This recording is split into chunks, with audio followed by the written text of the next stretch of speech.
Hello and welcome back to Let's Play Trudograd with me, BringItDon. Go to the Tavern and check it out. Atomic Fizzy Drink Dispenser.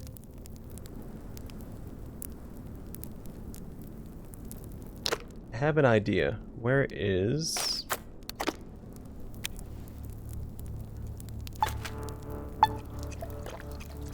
Oh wow, almost 1,000 experience. The cold glass of Atomic Fizzy Drink fills you with determination.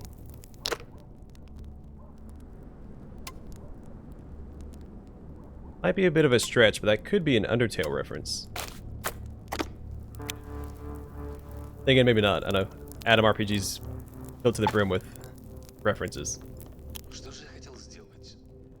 The tough guy standing by the beverage dispenser gives you a serious look and nods at the exit.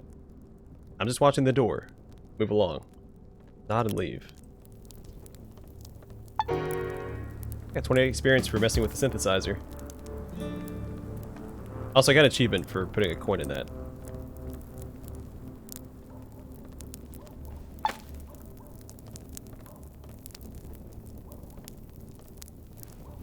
Alright, counts as stealing.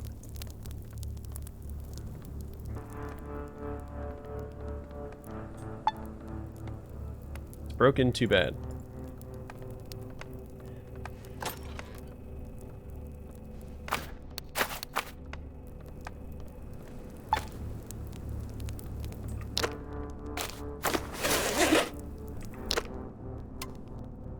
Put on my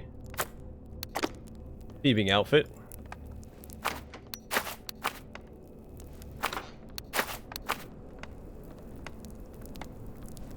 It's no way he doesn't see me here. Yeah. This is probably locked as well. Oh yeah, forgot to mention this. Well, I didn't realize it until after I had recorded the episode.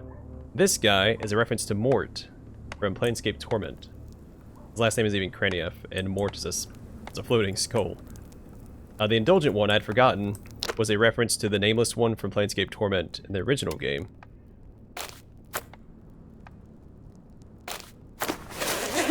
And this guy is a reference to Mort, the nameless one's companion. So I'm wondering who Gurgola is supposed to be, because this guy mentioned Gurgola and I think one other character who were traveling companions of the Indulgent one. A short, slender fellow wearing thick glasses sits behind a dirty table clutching a mug of tea in both hands. There's a piece of chocolate candy floating around in it. When he spots you, he mumbles furtively, "I don't want no trouble, but partner?" Oh, calm down, kiddo. There won't be any trouble for me. What a pleasant surprise. Everyone else in this place is so mean. Even the barkeep made fun of me for choosing tea instead of an alcoholic beverage. I don't know what's so funny about it. Sorry I'm not an alcoholic like you, comrade barkeep. Short man exhales with a shudder and shakes your hand. I'm Potap Verbalski, journalist. How can I help you? You can answer some questions for me. I spent so long procrastinating, people started interviewing me, even though I came here to be an interviewer. Oh god, the chief will have a good, hard belly laugh at my expense. But go ahead, ask your questions. Where are you from? I'm originally a village boy from Beekeeper Farm. A few years back I headed to my aunt's place in Trudograd to seek fame and fortune. It's a nice place, though it's almost always raining. What are you doing in a place like this? I'm having a tea party. Only the tea here is really weird. It's way too strong and bitter, and some unfamiliar substance is floating on top. Just smelling it makes my head hurt. If it wasn't for the candy Mother gave me when I left for Trudograd, I'd have sooner died than drink it. And how do you feel about Trudograd? With my topographical cretinism, it's completely alien and dangerous to me. So many streets, like some kind of huge maze. A crime-filled maze at that. Share an interesting rumor with me. Someone told me that giant slime creatures are crawling out of the sewers to pester the citizenry. However, some of them were recently destroyed by a hero in the Rust Quarter, whatever that place is called. Hey, that's me. Oh, I remember that. Okay, can we change the subject? Okay, what's on your mind? Now why keep sitting here if you don't like the tavern? The man looks away and sighs. My topographical cretinism scares me much more than the people in this place. I'm not familiar with the city, you see, and this is the only place I know near my rental shack. I'm afraid to go look for a new tea place of my own. Since I can't function without sweet tea, I come here. It's a lesser evil. If I venture into the city looking for a better tea place, I might not be able to find my rental shack again. Also, the dark alleys of the city really scare me. My friend, you're anxious for no good reason. Calm down. Trudograd isn't the worst place in the wastes. Thanks for trying to cheer me up. I can't promise anything. I'll try to keep my fears under control. We're good for you, buddy. Let's talk about something else, okay? Okay, what's on your mind? I brought this notebook, Potap. It's yours, right? Here, take a look. The young man squints at the ancient notepad and takes it from you as if he was handling a venomous snake. It really is mine. Never thought to see this accursed list again. Where'd you find it? A sickeningly honest and dutiful nut merchant gave it to me. That must have been Comrade Piker. What a great man. A perfectly transparent individual, with no secrets or grudges against the world. I knew I lost this darn thing on my first day here, when we sat and talked near the highway. But would I have ever guessed he'd find someone to return it to me? No, I did not. Despite doing everything I could to procrastinate, business is still business, even though I'm terrible at being a journalist.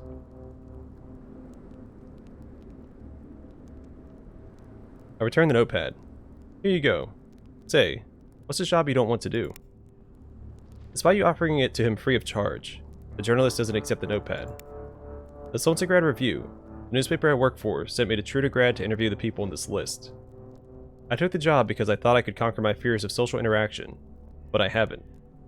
I still don't want to barge into people's homes and ask them questions. Why did I, agree to this? Listen, I want to ask you something. Maybe you could interview these folks for me. I'll pay you half of my operating budget. How about it? Half of what sum exactly? The unlucky journalist pulls 500 rubles and 3 pieces of candy out of his front pocket.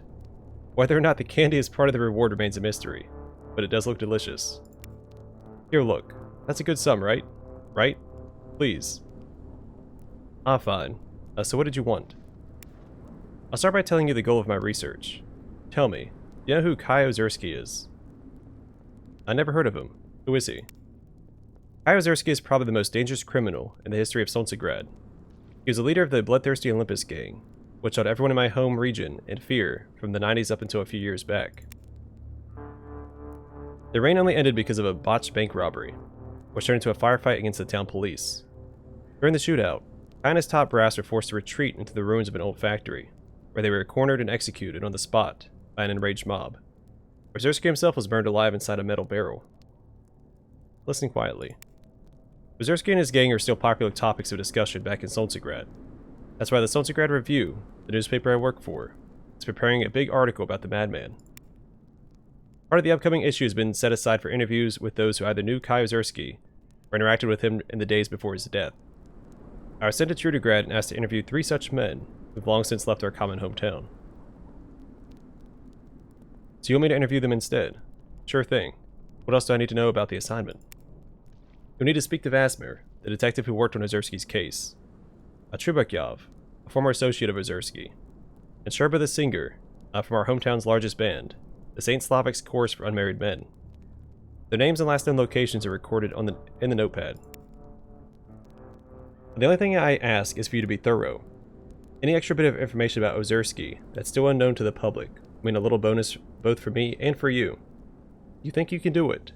You look like you can. Who knows? Whatever. If I wanted to say no, I would do it a long time ago. Oh, thank you so very much. I'll wait right here until you return. Right here. Where else? Well, be seeing you. Alright, so I know where he's at. Well, the singer. So let's go talk to him real fast. And we'll go talk to Gergula about the indulgent one.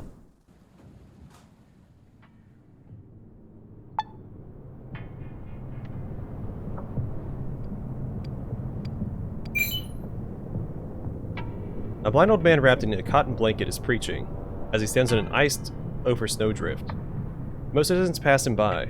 Some stop to listen or even chuck something edible, like a half-eaten paramek, to the ground near his frostbitten bare feet. Listen to what he says. The northern juggler threw knives at Trudograd. The people are grumbling. But I'm telling you, scoundrels, that it's too early to fear the blades. Now while the juggler also has a cocked gun in his pocket. The hidden gun, silent in the dark you fear. In secret, The finger squeezes the trigger. Ugak. Ugak is the name of the bloody bullet. The crazed man screams. He asks what the man is on about. Hush. You're like a doll, hanging on strings. It's not interesting to talk to you. And there, in the sky, the one who's looking at us all from above. You'll find out soon enough. The old man snaps, before continuing his rambling sermon. Yeah, continue on your way.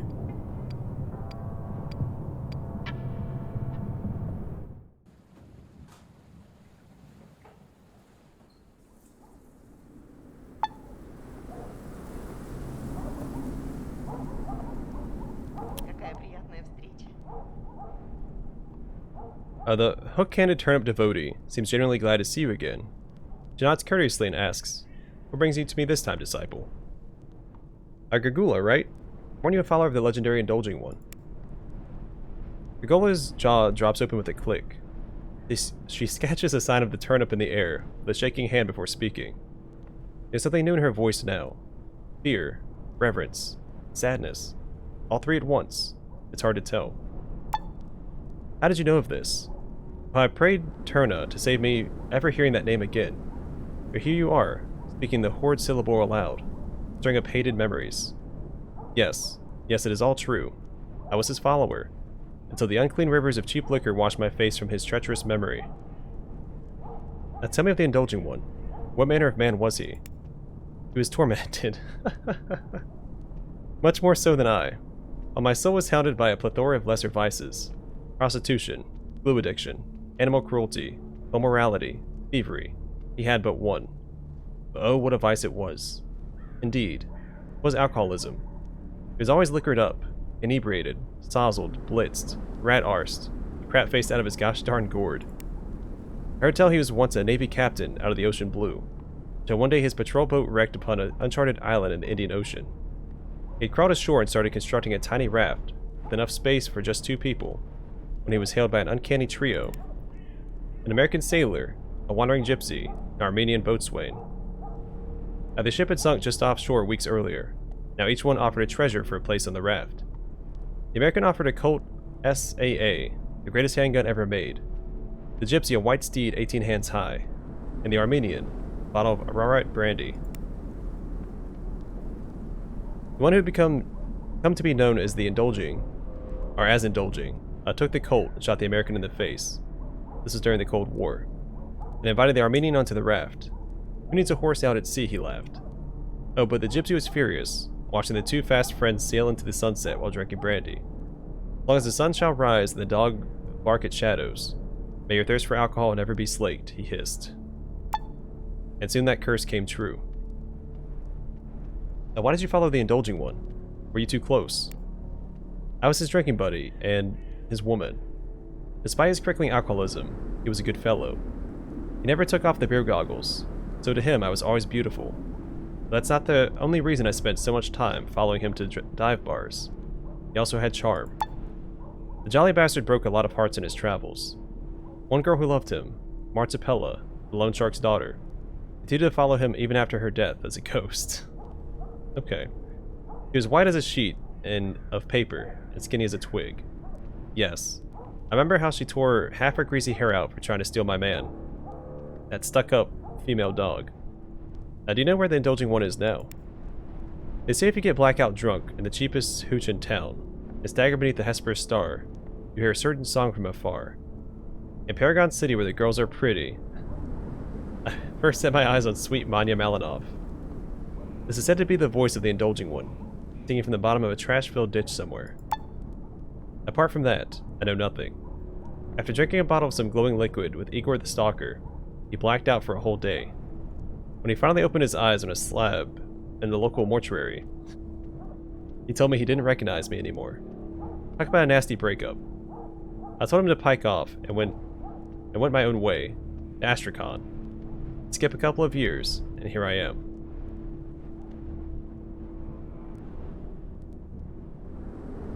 So is Igor the Stalker the Indulging One?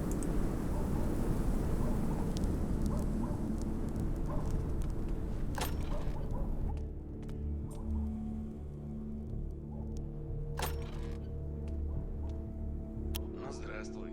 Что-то случилось? Probably you stumble upon the not-so-famous opera singer during his rehearsal since he is mumbling a tune to himself. When you pray in silence and see our Jesus stagger, awake, and take a perfumed candle, and use life like a dagger. Sherba, you're the one I was looking for. Tell me about your meeting with Kai Ozersky. Didn't mean to click on that. The man's flamboyant mannerisms vanish in an instant. He stands stock still, suddenly scared out of his questionable wits. Why would you... Fine. I did encounter that bastard once.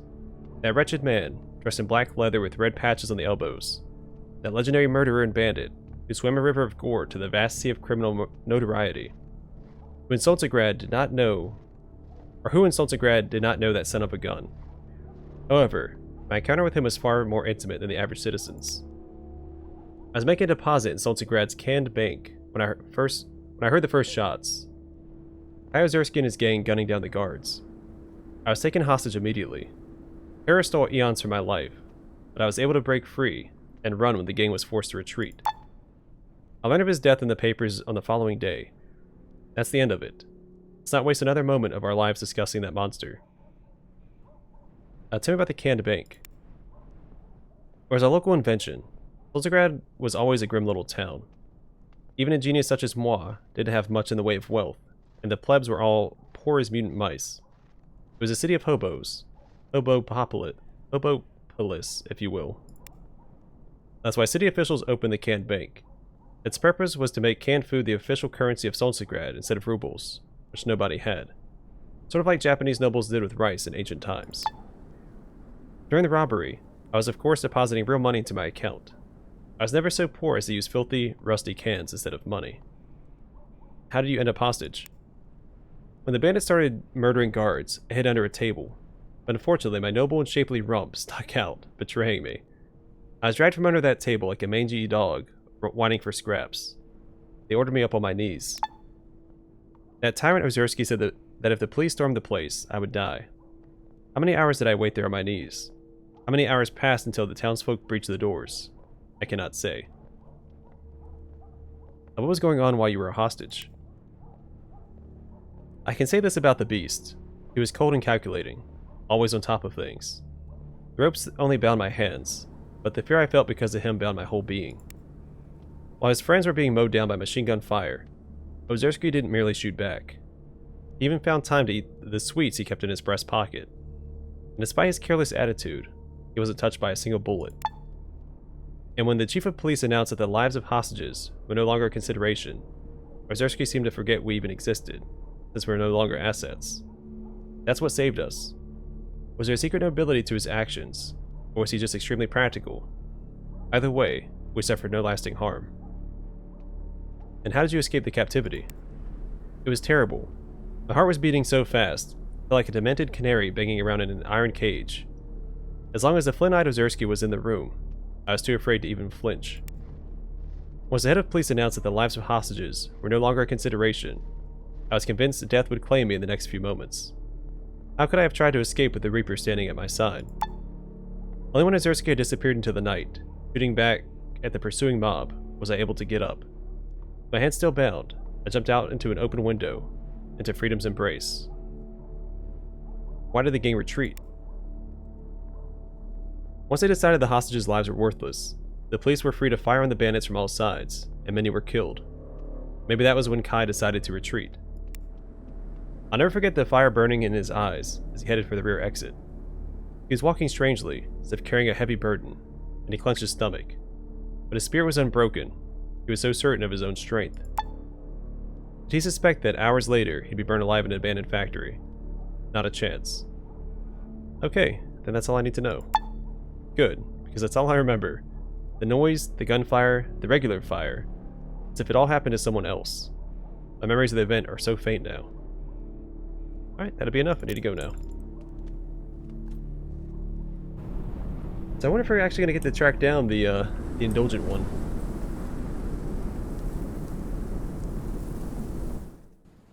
That'd be a neat little side quest. It's unmarked too, because I don't think we didn't get a like a quest to go talk to Gurgula. Around the next turn, trouble awaits.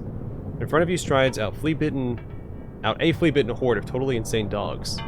Heading them up won't work. I don't have time to think of a plan. Really need to find a shield.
Alright.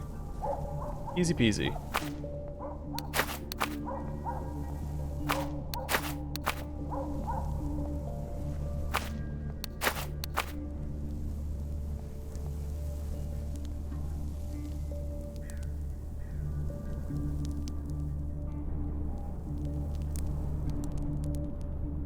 This map isn't as large as the other one. I don't see a way to get inside anything.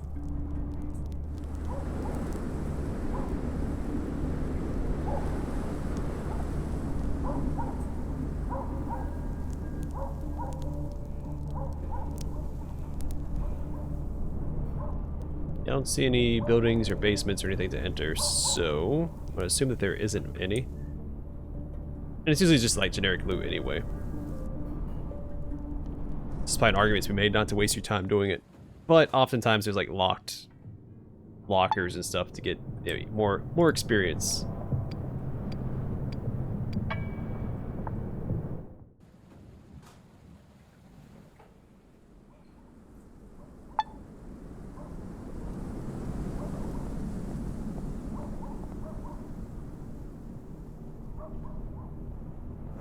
Alright, let's go back into the tavern. Speak to this fellow right here. The blonde woman, about 20 years old, is quite different from the other customers. She sits with her back completely straight, looking sober and disciplined. She also sports a funny cap with a red star brooch attached to it. A table's taken, comrade. That doesn't look like it. Are you waiting for someone, madam? Do not address me by that capitalist slur. I am no madam. I'm a comrade. And yes, I am waiting for someone. When that someone gets here, you won't take kindly to your old speak. Well, hold on, comrade. I just want to ask you a few questions. Is there anything for us to talk about, comrade? I think not. Bye. Succinct and to the point. Let's go talk to this chef next. The man in the white Soviet doctor's hat and beige jacket is stirring a huge, boiling pot of soup atop a filthy stove. Did you want something? I just cook. Mikhalych is the one who sells the stuff. If you're looking for a conversation, I'd be happy to oblige. Nice. Can answer a few questions now. Answering questions is much more fun than standing here alone with my thoughts. Ask away. What's your name, bud? Beatruvit Alexandrovich. Before the war, my name was Shurik, but never felt right. Pastor Beto Rudolph christened me Beatruvit during the Beat Remembrance Festival. My new name grew on me real quick. And what's your profession? I'm a cook. You sure you're a cook? Or are you maybe a cop? Is this some sort of test? Nah, I have nothing to do with the police. What can you tell me about the city? It's okay. It's better than living in the wastes, unless you like to look at the sky. The red star can be seen even through the smog on some nights. Some say it's an asteroid or a comet. I say it's an alien spacecraft surveying the Earth from orbit, looking for a place to launch the violent colonization of the planet. No interesting stories. Yours is the most interesting story I've heard in yonks. What? Yonks. You know how long Matvey's been trying to talk me into getting my teeth bronzed? He's been nagging me for ages. But you agreed to subject yourself to his crazy obsession in the mere moments. You're a curious fellow, aren't you? Yeah, that's another thing. His teeth, quote, upgrades are also a reference to Mort, because Mort can get upgraded teeth as he proceeds through the game in Planescape Torment, because that's how he attacks, is with his teeth.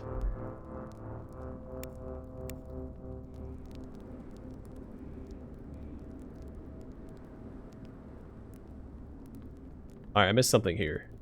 This is not fun. It's not funny. It's annoying and it's dumb. I bet my last Kopek this isn't the first time you've done it either. You postmodernist wretch. I just remembered some important business I must attend to. Bye. The man in the Soviet doctor's hat continues stirring his boiling soup. He turns from the pot and asks, "You up for a chat?" "What? You bored with your job?" If only you knew.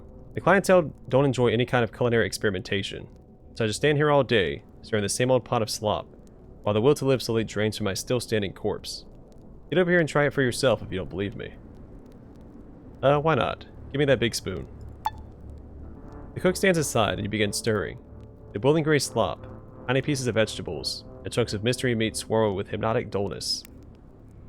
It's not what you'd call a thrill ride, but it's not the worst thing you've ever endured. The cook pouts when he sees your reaction, and snatches the spoon back from you. Alright, that's enough. Seems like some folks are just born for certain jobs, except I wasn't that lucky. But it's my responsibility, and I'll stir it alone from now on. I see. I'll attend to my business now. Good luck. Oh, he has more to say. The forward chopping man with the mouthful of shiny bronze teeth laughs out loud. "Oh wow. Love your new look, Chief." Oh yeah, Chief is another reference to Mort. He calls the nameless one Chief all the time. Never frown with golden brown, am I right? What can I do for you today? You're a teeth enthusiast. What can you tell me about this? Show him the jar of gold teeth. The man pulls a scratched lens out of his pocket, the remnants of a magnifying glass, and examines your jar like a real specialist. After pondering the oddity for a while, he declares, "On preliminary analysis, this appears to be a jar of gold teeth." Where do you think these teeth came from? At a guess, I'd say they were taken from graves, or torn from fresh corpses by some sick guy. I don't even want to think about it. Maybe you'd like to purchase this fine collection. Buy this thing? Come on. Think I carry that kind of cash on me? Plus, gold teeth are a little bit tacky for my tastes. Not gonna argue, it really is tacky. Dang straight, gold is pretty, but seriously overrated. Gold's value was all invented by bankers. They could sell it for outrageous sums of money. You'd think the war would have put an end to it, but some fools still persist with this disturbing ruse. Nod. I agree with the sentiment, friend. That's good. Just you wait. Our time is nigh. I'll have to give you a good talking to about this dental crown you made me. You came to praise my amazing work, right? Come on, Chief. I hate when people make me blush.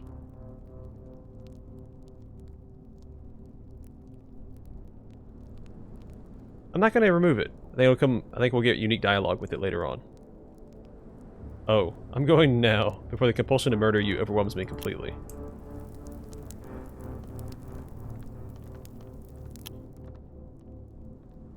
A broad-shouldered man with an eye patch sits at the bar with two huge backpacks by his side. Seems he doesn't notice you, or is that just an act? Hey there, can you answer a few questions? One-eyed man gulps his smelly moonshine and shakes his head without saying anything. Can I at least buy something? Huh? What? The man finally lets go of his glass and inspects you with his one remaining eye. He then glances behind your back, as if looking for someone, before returning his attention to you. Who says I'm selling anything? Take a hike. Okay then, bye.